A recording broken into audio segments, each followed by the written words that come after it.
Vamos ahora a estudiar el solenoide, que no es más que un arreglo de muchas espiras, un número n de espiras de alambre arrolladas sobre un núcleo. El diagrama lo ven en la pantalla.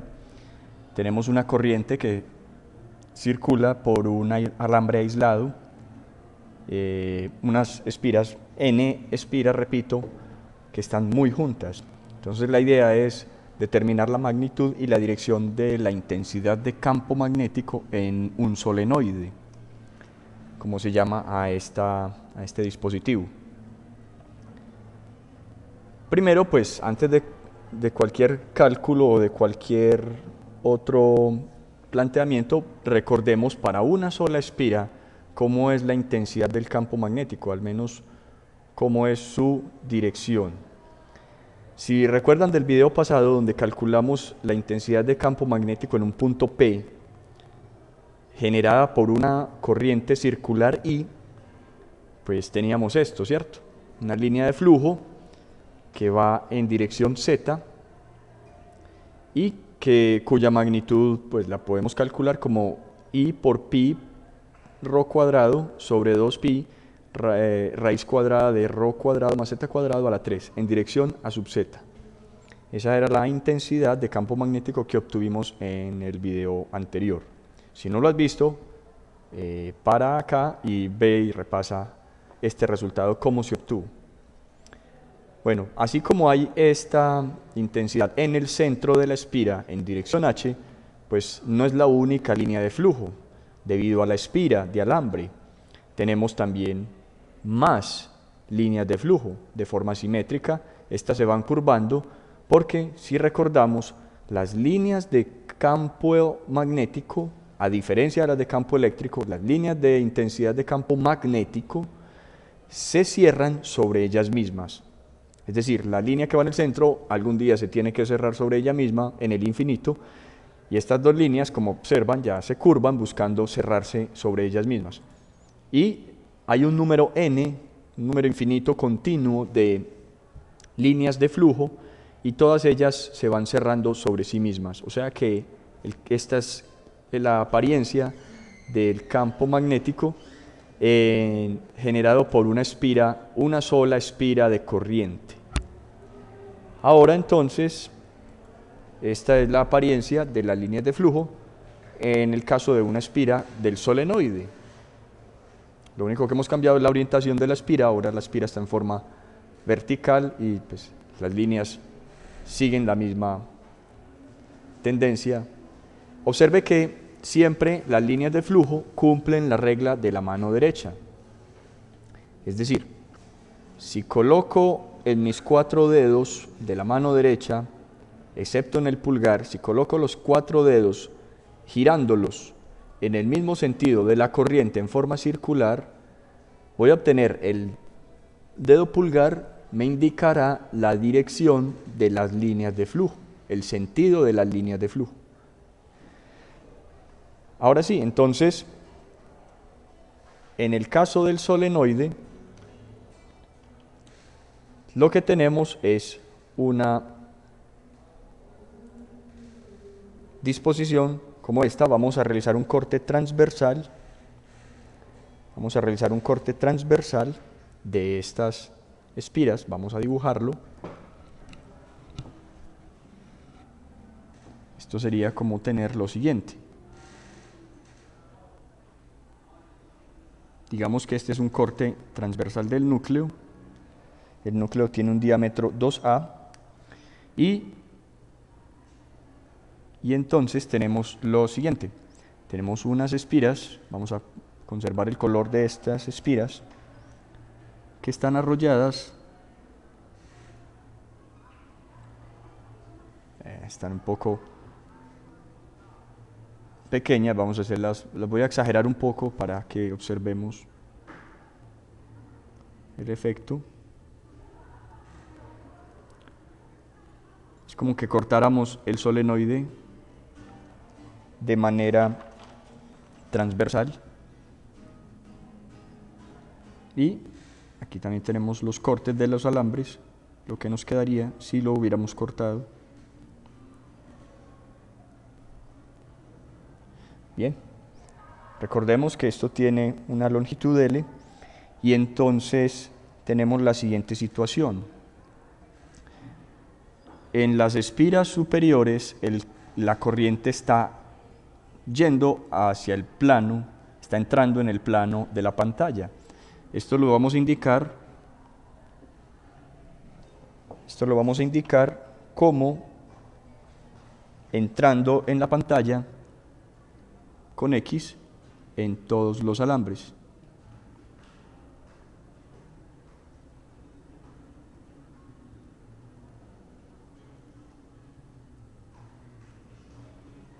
Bueno, no se nota mucho, pero la idea es que nos quede una diferencia entre lo que sucede y aquí, lo que sucede en los alambres de arriba, es que la corriente está entrando, y aquí en los alambres de abajo, en los cortes, la corriente está viniendo hacia nosotros. Tenemos, para más detalles, pues aquí hay un eje y esta es la distancia A que tenemos.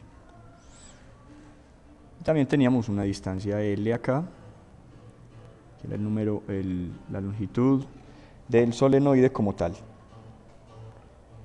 Bien, entonces la idea sería, si yo quisiera calcular o saber cómo es el sentido de la intensidad de campo magnético en el interior del solenoide y al exterior del solenoide, podríamos intentar hacer el siguiente análisis.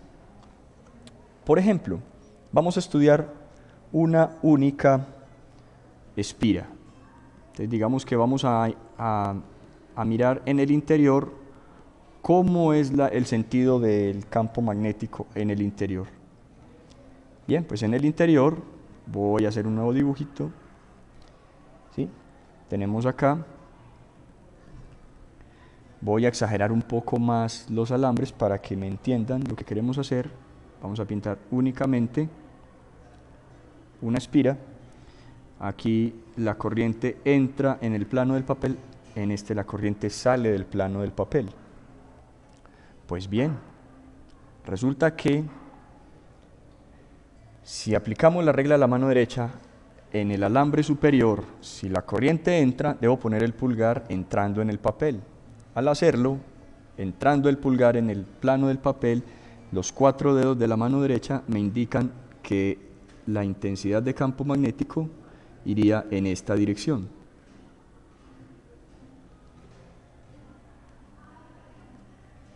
Este sería una de las líneas de flujo de la intensidad de campo magnético.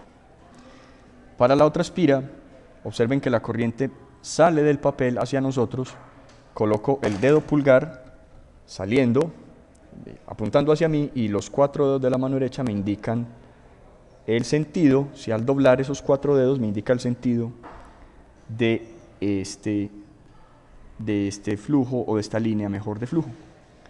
Entonces, en este sentido va el campo H, una de las líneas de flujo.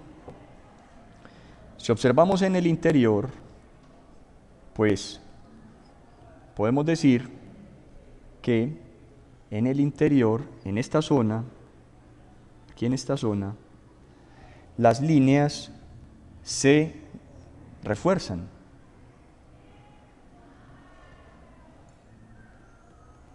O sea, la intensidad de campo magnético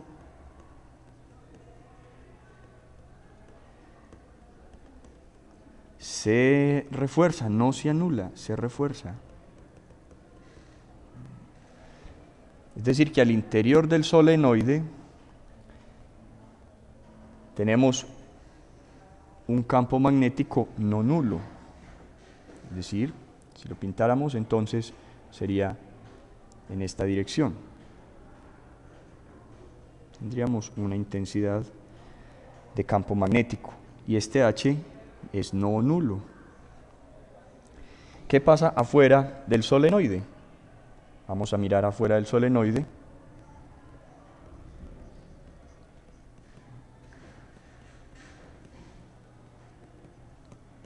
¿Qué tenemos al exterior? Nuevamente vamos a hacer una sección transversal del solenoide, vamos a dibujar una única espira.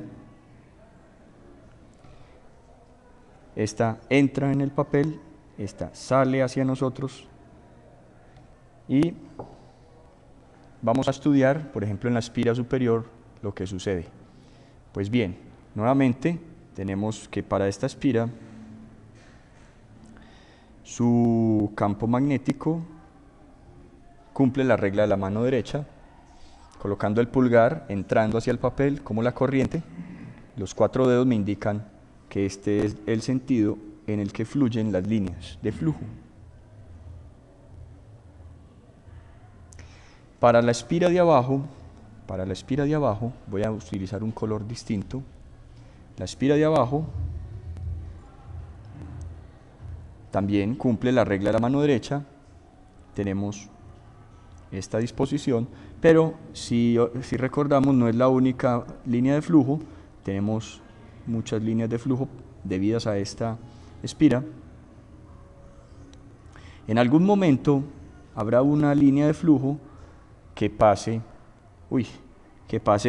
cerca a la espira, al alambre superior, y en este caso fluye en este sentido, es decir, que aquí estaba en este sentido. ¿Qué podemos concluir en este caso?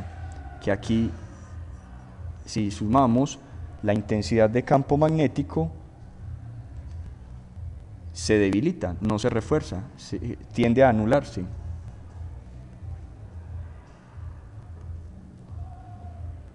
Observen que van en sentido contrario, la del alambre superior y la del alambre inferior. Entonces aquí el campo magnético tiende a cero, es prácticamente despreciable.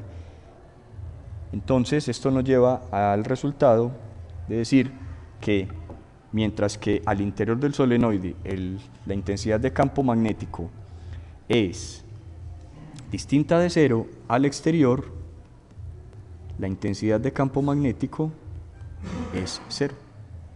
Muy bien, ya sabemos entonces cómo es la distribución de estas líneas de flujo, en qué sentido van. Solamente nos queda hacer los cálculos de cuál es la magnitud de este campo H. Vamos manos a la obra. Como ya tenemos el resultado de una espira, recordemos que este resultado para una espira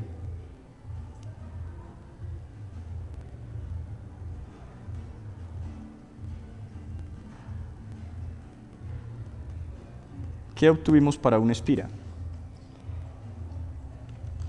Habíamos obtenido que el campo eléctrico, el campo magnético, la intensidad de campo magnético era proporcional a la corriente, al radio de la espira,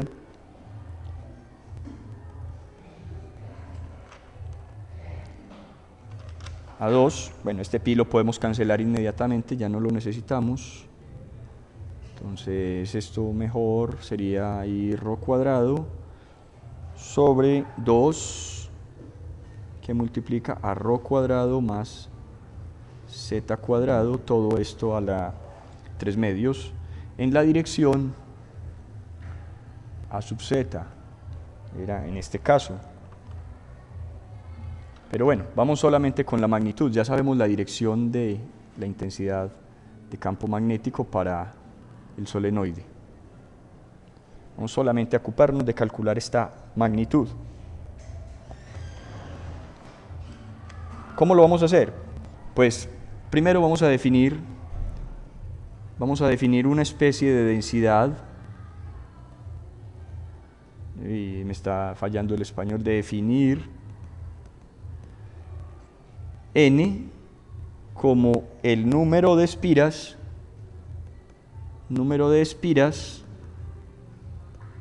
por unidad de longitud. Es decir, simbólicamente el número de espiras lo voy a llamar n mayúscula y la longitud de ese solenoide es L mayúscula. Entonces, n es una especie de densidad. Observen que esta n minúscula sería el número de espiras por metro. Para una longitud de z, vamos a considerar entonces lo siguiente. Tenemos, ¿qué pasó? Vamos a considerar lo siguiente, tenemos acá nuestro solenoide y vamos a definir un eje. Digamos que esta distancia es el radio del solenoide A. Tenemos nuestras espiras.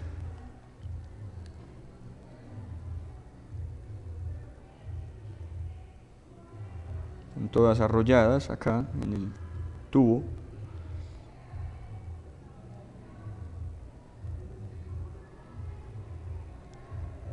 Pues bien, vamos a tomar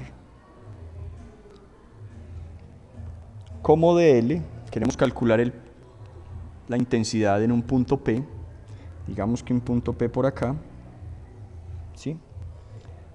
A una distancia z,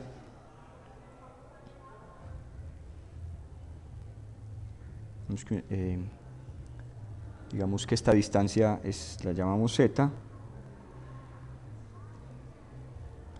Y observen, vamos a tomar ahora entonces acá un diferencial de corriente de esta manera. Este lo voy a llamar un dz. Un dz es arbitrario. Ahí parece que hubiera dos alambres y pedacito, pero es arbitrario. Así como aquí tenemos una distancia L. Entonces a una distancia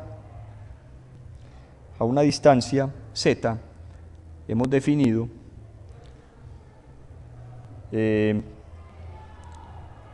a dz.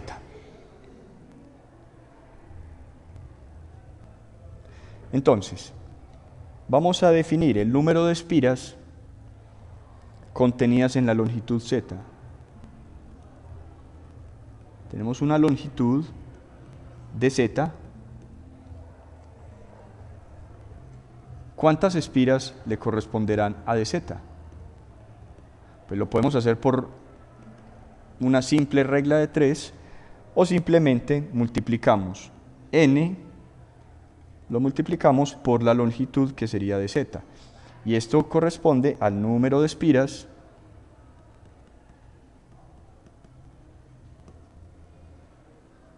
en dz. Recordemos que n es número de espiras sobre L.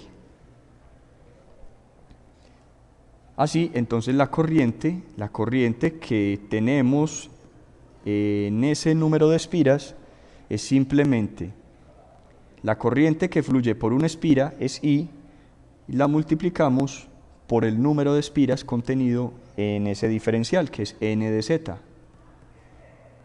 Y esto lo voy a llamar ahora un diferencial de corriente. ¿Por qué vamos a hacer esto? Porque lo que debemos hacer es sumar los campos magnéticos, de una a una todas las espiras. Entonces,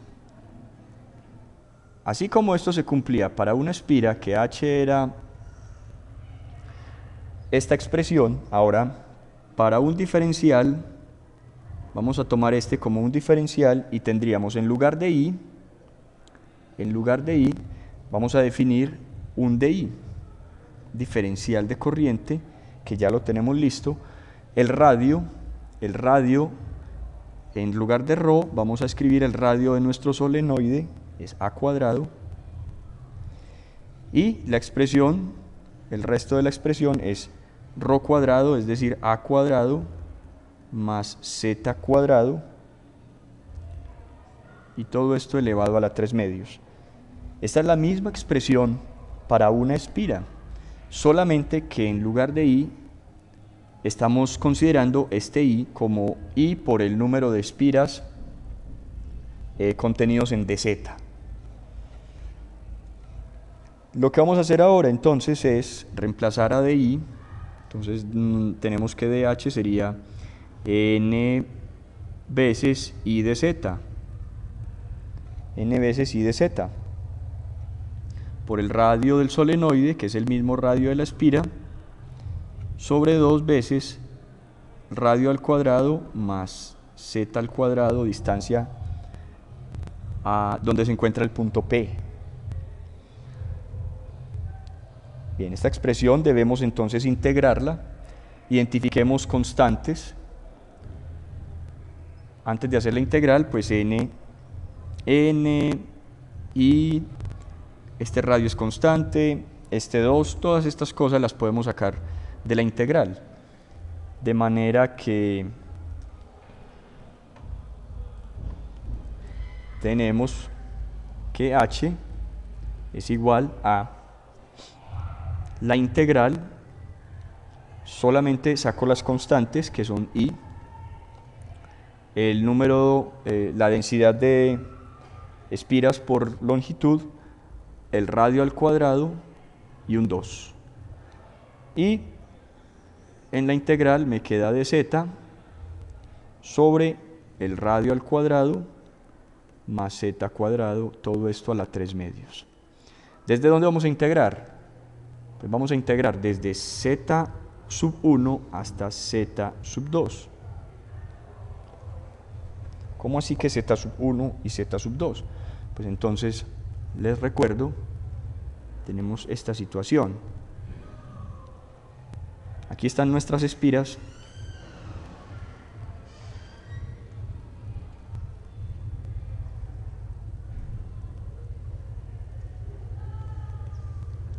En nuestras espiras tenemos el punto P,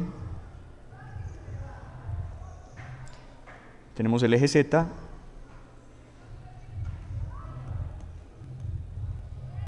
y tenemos nuestro diferencial, no lo olvidemos, nuestro diferencial es este. Es un diferencial en una posición arbitraria, es un dz, y entonces hay que hacer la integral desde acá, desde una posición z1,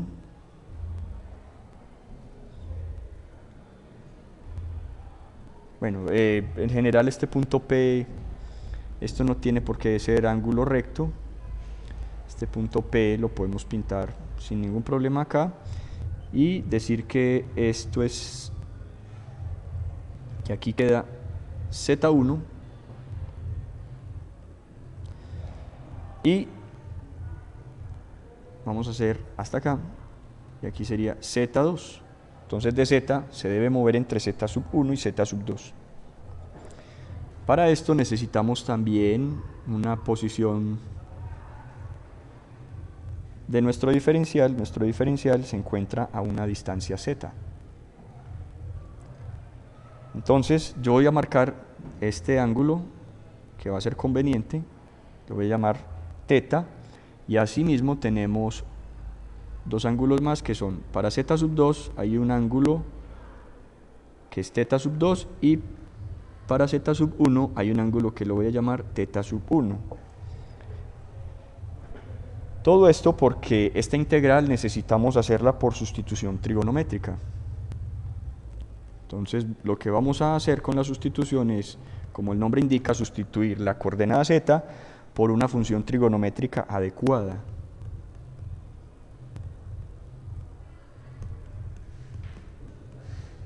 Para lo cual, si observamos, tangente de θ, podríamos definirlo con este triángulo, donde esta distancia es conocida, vale A, esta distancia no es más que z, y entonces tangente de θ es el cateto opuesto sobre el cateto adyacente. Esta va a ser la sustitución trigonométrica que vamos a utilizar. Si despejo z, que es la variable que me interesa en la integral, pues queda A dividiendo tangente de θ, en otras palabras, A por cotangente de θ. Y así, al derivar para obtener el de z, nos queda A por la derivada de cotangente, que es menos cosecante al cuadrado de θ.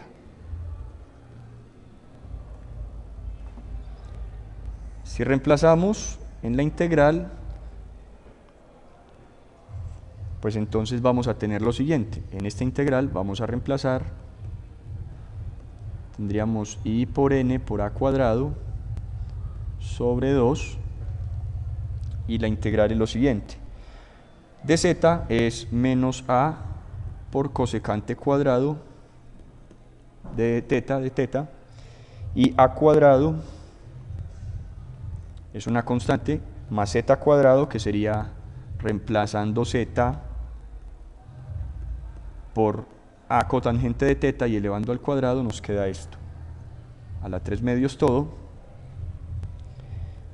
Obviamente cuando z valía z1, pues entonces los límites también los debo cambiar, y esto ya no va en z, sino va desde teta1 hasta teta2. Esta integral pues no representa mayor reto. Aquí hay una identidad, sacando factor común nos quedaría a cuadrado, factor común de 1 más cotangente cuadrado de teta, estoy hablando de lo de adentro, y 1 más cotangente cuadrado es una identidad que equivale a cosecante cuadrado de teta. Así las cosas, entonces tenemos corriente, densidad de número de espiras, radio cuadrado 2, y podemos cancelar algo como arriba tenemos menos a cosecante cuadrado, y abajo tenemos una a al cuadrado que está a la 3 medios, es decir, a la 3, a la 3, y cosecante cuadrado a la 3 medios nos daría cosecante a la 3, cosecante de teta a la 3. Si cancelamos una a, pues obtenemos afuera, también podemos sacar el menos, nos queda n y nos quedaría a cuadrado y a cuadrado se cancelarían, es decir que este resultado no va a depender de a, y nos quedaría la integral de ¿qué? De 1 sobre cosecante de teta. Resulta que 1 sobre cosecante, esto es una identidad, 1 sobre cosecante es seno de teta, es decir,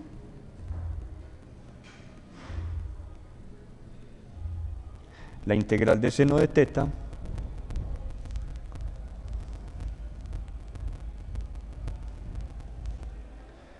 es una integral directa, con lo que estamos a un paso de obtener la magnitud del campo magnético, de la intensidad mejor, para ser exactos. La intensidad entonces sería 1/2 de la corriente por la densidad de espiras por la integral de seno, que sería menos coseno. Como teníamos un menos, pues entonces se contrarrestan y nos queda coseno de teta. Coseno de teta, que lo debemos evaluar entre teta sub 1 y teta sub 2. Finalmente lo que obtenemos es que la magnitud de la intensidad del campo depende, como siempre, de la corriente, del número de espiras por unidad de longitud, n, y en términos de ángulos, coseno de teta sub 2, menos coseno de teta sub 1. Es un resultado general para el solenoide. Ahora,